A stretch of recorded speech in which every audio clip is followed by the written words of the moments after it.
Hoje é dia de Fluminense e Atlético Mineiro, jogo no Maracanã. Depois de um bom tempo, o Fluminense volta a ser mandante autoritário total no Maracanã.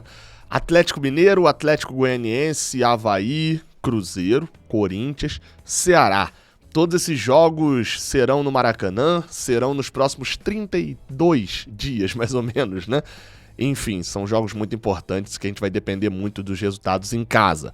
Tudo que você precisa saber sobre essa partida entre Fluminense e Atlético Mineiro, que, como eu falei, vale também uma sequência mandando nos seus domínios, você confere agora no pré-jogo.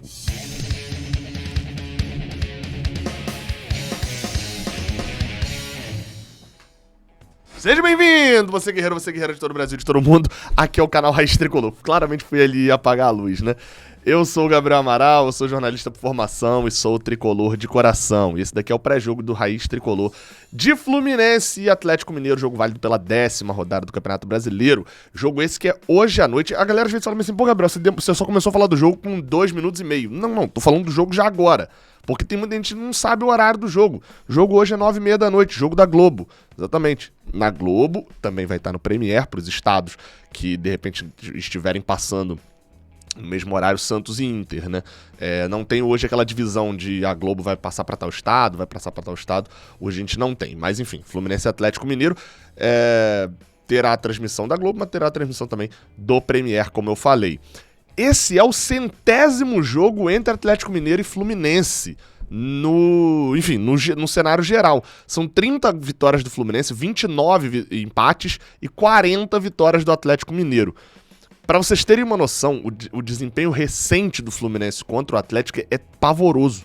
A nossa última derrota foi em 2018, última vitória foi em 2018, aquele 1-0, o Luciano, jogo no Engenhão. De lá para cá foram 8 jogos. A gente perdeu em 2019, a gente perdeu lá e empatou aqui, tomamos gol no último minuto. Em 2020 a gente empatou lá e empatou aqui. Em 2021 a gente empatou aqui tomando gol no final também, porque o Gabriel Teixeira isolou que seria o 2-0 e perdeu, né? Na finalzinha ele perdeu lá também por 2-1, aquele jogo muito roubado lá de pênalti, e perdeu as 2 da Copa do Brasil. Então assim, são 8 jogos sem ganhar do Atlético, um time até que vinha sendo o nosso freguês, já estamos um bom tempo sem ganhar deles. Vamos falar um pouco do jogo de hoje. E falando do jogo de hoje, a gente chega a uma conclusão que o Fluminense depende muito de uma vitória hoje. E é engraçado, porque eu abri falando uma lista, até coloquei o Cruzeiro, que é a Copa do Brasil, mas a sequência, os próximos 4 jogos do Fluminense no Brasileirão são os seguintes. Atlético Mineiro hoje, né, no Maracanã. Atlético Goianiense no sábado, também no Maracanã. Aí o Fluminense faz uma viagem curta, até BH, para pegar o América Mineiro. E volta para no Maracanã pegar o Avaí. Isso são os próximos 10 dias, mais ou menos 11 dias do Fluminense. Todos esses jogos, né, 3 no Maracanã, 1 em BH. Se eu falar pra vocês, 9 pontos, vamos dar um exemplo aqui, né? O Fluminense vai ganhar o América fora de casa, vai ganhar o Avaí e vai ganhar o Atlético Goianiense.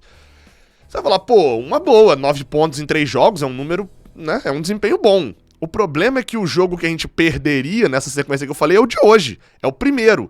E se o Fluminense perder esse de hoje, complica, obviamente, muito para poder ter ânimo e ter desempenho, enfim, para poder vencer Atlético Goianiense, América e Avaí na sequência.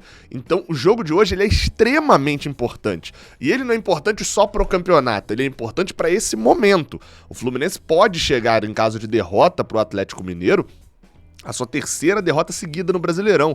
E a última vez que aconteceu isso, Roger Machado foi demitido naquela sequência de derrotas que inclusive envolveu o América Mineiro também, e o estopim foi a derrota para o Internacional antes da eliminação na Libertadores da América. Roger Machado chegou a 4 derrotas seguidas e com isso foi demitido. Obviamente o Diniz não será demitido se perder hoje para o Atlético Mineiro, mas 3 derrotas seguidas é chato, cria uma instabilidade gigantesca, mesmo que o desempenho seja bom, será muito e duramente criticado o treinador Fernando Diniz e o time do Fluminense em caso de derrota para o Atlético Mineiro.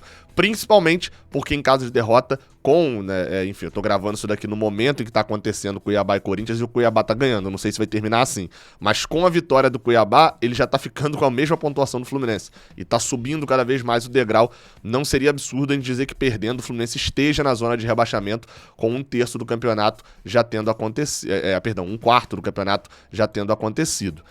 Como que isso não vai acontecer, Gabriel? Como é que eu posso fazer para isso não acontecer? Vamos entender isso agora, aqui no Bola em Campo. Bem, bola em campo na área, e bola na área, você já sobe a zaga do Fluminense para poder fazer um gol de cabeça, né? Enfim, provável escalação tá aí na tela. Tem uma dúvida, né? Mas já vou justificar essa dúvida. Fábio no gol, Samuel Xavier, Manuel, David Braz e Cris Silva. Essa escalação ela foi divulgada pelo Globoesporte.com, né? Pelo GE.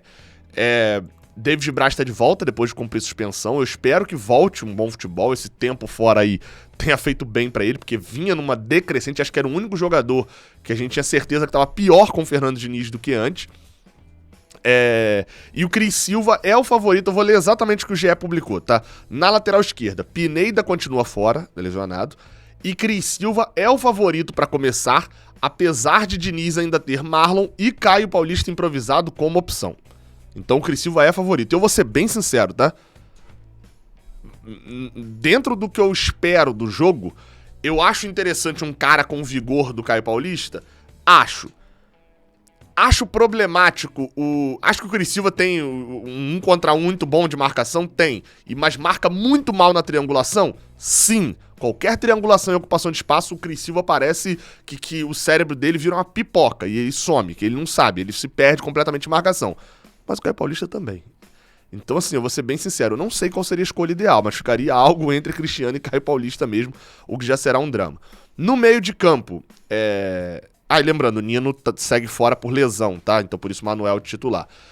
André e Wellington, ou talvez não seja André e Wellington. Talvez a gente veja, para essa partida, André e Felipe Melo.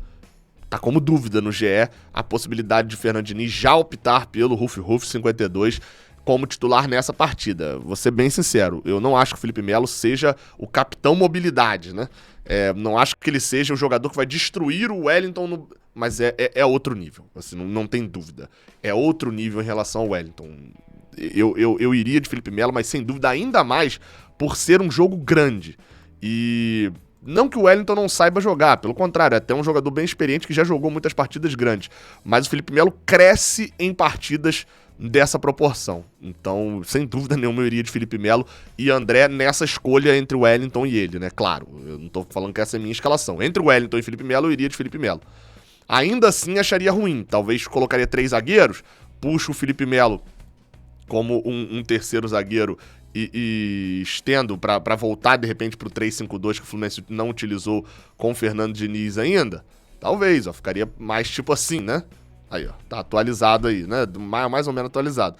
Talvez, também seria uma possibilidade, né? A volta de Felipe Melo traria essa possibilidade da gente ter 3 zagueiros. Não sei, confesso que não sei, mas seria uma oportunidade. André, Ganso e John Arias seria também esse meio de campo. John Arias está de volta depois de jogar com a seleção da Colômbia no domingo. Lembrando que Nonato tá fora, foi expulso no banco de reservas no jogo contra o Juventude.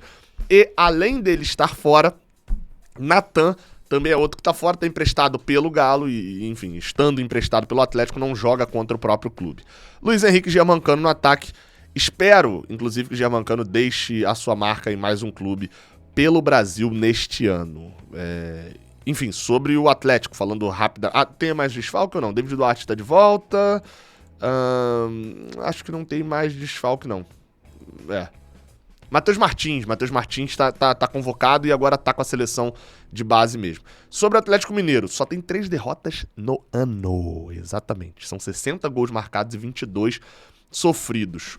Obviamente, o Atlético Mineiro, e essas são estatísticas que você sabe que eu tirei de lá do OneFootball, mesmo que por mais que aqui esteja aparecendo o Fluminense, tem estatística de todos os times lá no aplicativo do OneFootball, que você pode, é claro, baixar aqui embaixo no link que está na descrição ou no QR Code aqui do lado. Faz o download lá e fica atento nas estatísticas durante o jogo.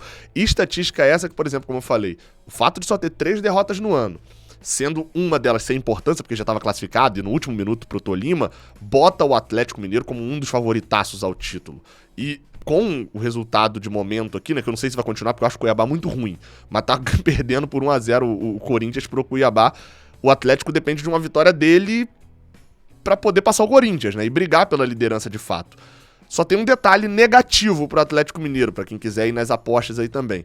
Não é um time que tem tanta facilidade pra fazer gol rápido nas últimas partidas. Fez isso contra o Brasiliense, no time reserva, então um jogo bem tranquilo. E contra o Atlético Goianiense fez isso num gol contra. Mas é um time que não é um time muito mais decisivo no segundo tempo. O que é o inverso do Fluminense. Vem batendo nessa tecla. Em todos os jogos que o Fluminense fez gol, ele fez gol antes dos 10 minutos, exceto o jogo contra o Palmeiras, né, que o gol veio no segundo tempo. Mas, tirando do Palmeiras lá, que é a única exceção, o Fluminense se não fez gol nos 10 primeiros minutos, não fez gol na partida. E lá contra o Juventude a gente não fez gol nos primeiros 10 minutos e teve uma chance clara lá, né, a cabeçada errada do jogador do Juventude. Então o Fluminense é um time que provavelmente vai exercer esse mando, vai começar pressionando, e a gente deve ter gols no início do jogo, até pela forma como cada time atua, né? A arbitragem da partida será feita pelo senhor Leandro Pedro Voaden. Leandro Voaden, né? Um árbitro do Rio Grande do Sul. Árbitro que eu acho ruim, acho arrogante e que não custa lembrar, em 2019, errou bizonhamente num Paysandu e Náutico pela Série C, absurdamente, um jogo que fez o Náutico subir e o Paysandu não. Um pênalti, enfim, um negócio ridículo que aconteceu. E continua apitando Série A como se nada tivesse acontecido. Acho isso tudo, ele apitou no último final de semana Flamengo e Fortaleza, no Maracanã também. Mas apesar disso, eu vou ser sincero, ele não tem errado, não tem sido um problema em jogos do Fluminense, não. Ele apitou a última rodada do Brasileirão do ano passado, 3-0 na Chape, 0 bronca, apitou os últimos 2 jogos com o Bragantino, né, com o Red Bull, os jogos do Brasileirão, né, tanto o jogo no Maracanã quanto o jogo lá na Bibichedi, marcou um pênalti no último minuto pra gente naquela partida, num gol do Abel Hernandes, né, de pênalti, Enfim, apitou Fla-Flu. Eu confesso que não tenho visto muitos problemas nas últimas 2 temporadas no Voaden apitando o jogo do Fluminense. Apesar disso, a ressalva é sempre válida. Logo após a partida, live aqui no Raiz Tricolor, a partir das 11h30 da noite. Beleza? Tamo junto, até a próxima. Valeu, que vença o Fluminense. Tamo precisando, hein? Tamo precisando.